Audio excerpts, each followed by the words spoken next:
Ano ang mangyayari kapag gumawa ang JBL ng kanilang pinaka-advanced na headphones at ibinigay sa iyo ang isa sa mga unang golden sample bago ito ilunsad? Sinubukan mo ito sa isa sa pinakamaiingay at pinakamagulong lugar sa mundo, ang mga kalsada ng Pilipinas? Palihim kong ginagamit ang JBL Tour 1 MK3 Smart TX headphones nitong mga nakaraang linggo at ngayon ibabahagi ko sa inyo ang kauna-unahang tunay na karanasan sa mundo tungkol sa mga flagship noise-canceling headphones na ito. At oo, ang Smart TX feature ang pinakamalaking pagbabago na nakita ko sa loob ng maraming taon. Sa video na ito mga kaibigan, ipapakita ko sa inyo kung ano talaga ang pakiramdam ng paggamit ng Tour 1 MK3s sa totoong buhay. Pag-uusapan natin ang kanilang disenyo at ginhawa, kalidad ng tunog, performance ng ANC, linaw ng tawag, tagal ng baterya, ang nakakaingganyong JBL Spatial 360 sound na may head tracking, at syempre, ang makabagong Smart TX transmitter na kakaiba sa lahat ng nasubukan ko noon. At kung iniisip mong mag-upgrade mula sa MK2 o kahit lumipat mula sa Sony o Bose, maaring ito na ang review na kailangan mong panoorin. Hoy, Ayan! Maligayang pagdating sa Emerhu Philippines. Ginawa namin ang bersyong ito ng video para lang sa mga manonood sa Pilipinas para matulungan kang mahanap ang pinakamahusay na real-world tech na mga review. Sinusubukan ko sila, Andy, kaya hindi mo sayang ang pera mo. Makakakita ka ng mga kaakibat na link sa lahat ng nasubukan namin pati na rin sa paglalarawan sa ibaba. Kaya huwag mag-atubiling bumili kung gusto mo. Nagpapatakbo din kami ng malaking pang-internasyonal na giveaway na yung buwan na may higit sa US dollars, 4,000 na mga papremyo sa teknolohiya. Tama yan guys. Bukas ito sa Pilipinas. I-click lamang ang link ng giveaway sa ibaba para makapasok. Ipaalam sa akin sa mga komento sa ibaba kung ano ang gusto mong subukan ko sa susunod para sa Pilipinas. At huwag kalimutang mag-subscribe para sa mas matapat na tech na pagsusuri bawat linggo. At kung bago ka rito, siguraduhin mag-subscribe ka at i-click ang notification bell dahil may paparating na mas detalyadong review sa kalagitnaan ng Hunyo na kinunan pa sa Australia na may mas marami pang tests. Simulan natin sa unang impression. Talagang napakaganda ng pagkakagawa ng mga headphones na ito. Ang finish ng IP ay napakaganda kapag nakita mo sa personal at ang frame ay magaan pero matibay. Ang umiikot na ear cups at adjustable na headband ay nagbibigay ng premium na fit at ang malambot na cushion sa parehong ear cups ay suot ko ito ng ilang oras kahit habang nagtatrabaho sa labas sa init at hindi ako nakaramdam ng pagod. Maganda rin ang estilo nito, makinis, moderno at tunay na may tatak na JBL. Ngayon, ang ANC ng mga ito ay talagang ibang klase. Ang may JBL True Adaptive Noise Cancelling 2.0 ay gumagamit ng 8 mikropono, 4 sa bawat ear cup para tuloy-tuloy na i-monitor ang iyong paligid at aktibong harangin ang mga ingay sa background. Nang ginamit ko ito sa gym, hindi ko narinig ang kalampag ng mga weights o ang malakas na tunog ng loudspeaker system. Mas kahanga-hanga pa, habang tumatawag ako sa isang mataong kalsada, hindi narinig ng kausap ko ang ingay ng trapiko. Hindi ko pa naranasan ang ganitong kalinaw sa tawag dati. Sa totoo lang, medyo surreal ang pakiramdam at literal na kailangan kong magpalipat-lipat ng lugar para tanungin, naririnig nyo ba ako? At hindi nila magawa. Pagdating naman sa kalidad ng tunog, gumagamit ang Tour 1 MK3 ng 40mm microdome drivers. Pagdating sa kalidad ng tunog, gumagamit ang Tour 1 MK3 ng 40mm microdome drivers na naghahatid ng legendary Pro Sound ng JBL na may high-res audio support gamit ang LDAC. Ang resulta ay isang mayaman at malinis na tunog na may malalim na bass, makinis na mids at malinaw na detalyadong highs. Habang nag-e-edit ako ng mga video, nakikinig sa Fleetwood Mac, nagre-relax sa mga ambient playlist o nanonood ng mga cinematic na palabas sa laptop ko, talagang kamangha-mangha ang linaw at balanse ng tunog.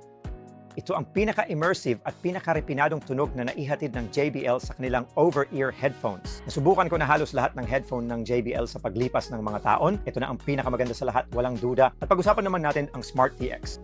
Isa itong universal audio transmitter na talagang nagbibigay ng walang limitasyong kakayahan sa mga headphone na ito.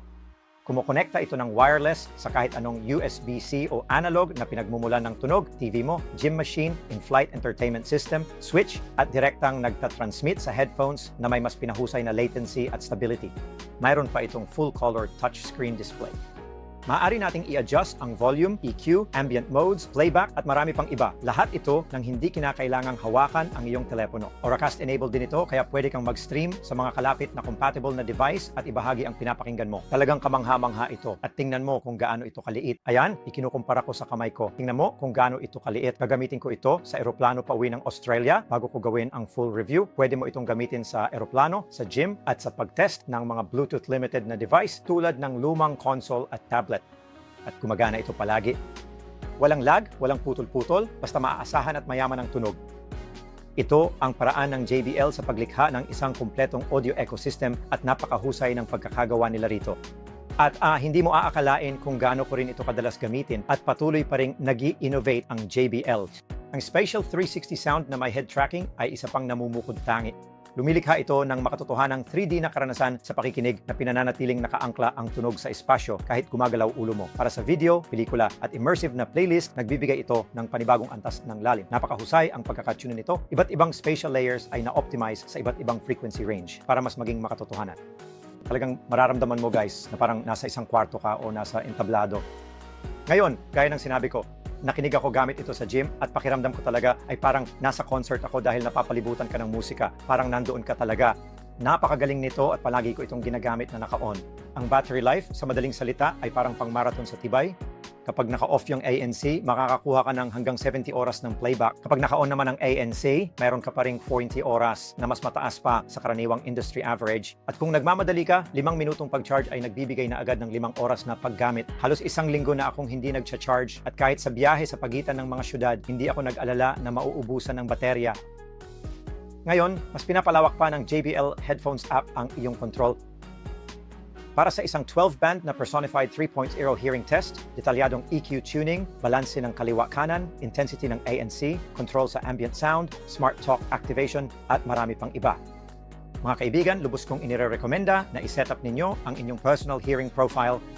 Malaki ang naging epekto nito sa linaw ng tunog, lalo na sa mababang boses at mga banayad na instrumental na detalye.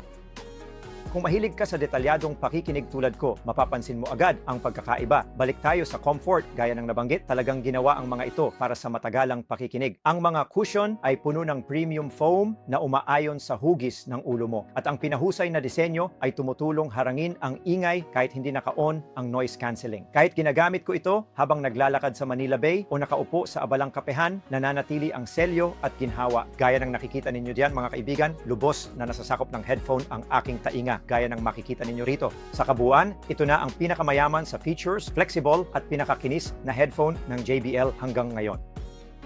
Mula sa kalidad ng pagkakagawa, sa performance ng Smart TX transmitter, sa adaptive EN-ANC, hanggang sa magandang disenyo at napakagandang case, tinutupad ng Tour 1 MK3 ang lahat ng pangako nito. Sapat ang versatility nito para sa paglalakbay, profesional para sa mga creator at masarap gamitin para sa araw-araw na pakikinig. At para sa isang tulad ko na gumagamit ng iba't ibang device at entertainment, talagang gumagana ito. Pero tandaan ninyo guys, teaser pa lang ito. Sa full review, mas lalalim pa tayo, magkakaroon ng side-by-side comparisons, multi-location tests, at isang kumpletong paghimay kung saan nakapwesto ang mga ito sa 2025 headphone market. Kaya siguraduhin i-like ang video, mag-subscribe, at i-turn on ang notifications para hindi ninyo ma-miss ang full review sa Hunyo. Kaya guys, i-drop ninyo ang inyong mga tanong o opinion sa comments. Isasama ko ang inyong feedback sa final video at sasagutin ko ang anumang tanong na meron kayo. Salamat sa panonood. Isusuot ko na ito ngayon, makikinig ng musika at mag-e-enjoy sa tunog. Ako si Andy, Mr. Yuhu, at magkikita tayo ulit sa susunod.